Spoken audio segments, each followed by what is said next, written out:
Nii, eks me nüüd valmistume siis rattaretkeks, kuidas elad linnuriik.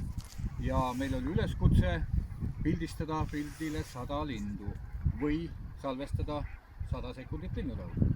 No, lähme esimesena lihtsamat teed, et pildistame 100 lindu. Kust me leiame 100 lindu? Täiesti juhuslikult olen ma siin Vergi sadamas ja palun, siin on neid linde oluliselt rohkem kui 100. Ja neid pildile saada on ju imelihtne. Võtame õlalt fotoaparaadi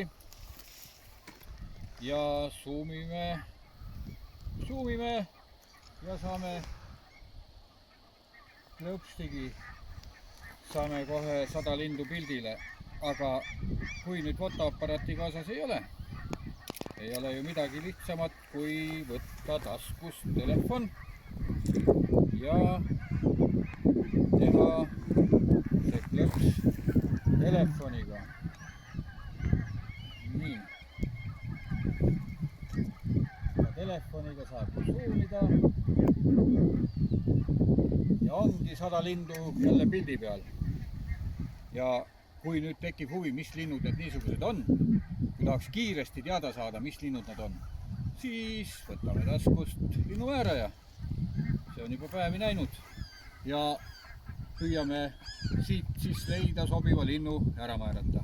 Kui meil linnumäärajat taskus ei ole, siis võtame taskust telefoni ja äpp Eesti linnud. Kui veel äpp ei ole telefoni tõmmatud, siis tõmbame telefoni sellise äpi Eesti linnud ja siit kohe on lihtne otsida, milline lind siis näeb välja just selline, nagu pildi peale sai. Ja kui nüüd ei õnnestu ka siit äpist see lind ära määrata,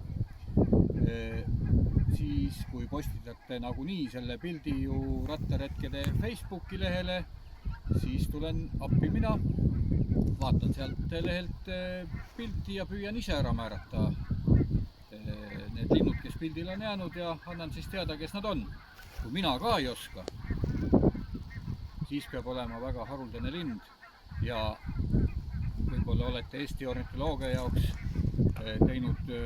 avastanud uue liigi, aga Eesti ornitoloogia ühing sai just 100-aastaseks, väga pikaajaline organisatsioon ja kui te siis suudate nüüd ennast Eesti ajalukku kirjutada sellise haruldase linnuleiuga, siis on ju suurepärane ja te tegite seda roheliste rattaretkel, kuidas elad linnuriik.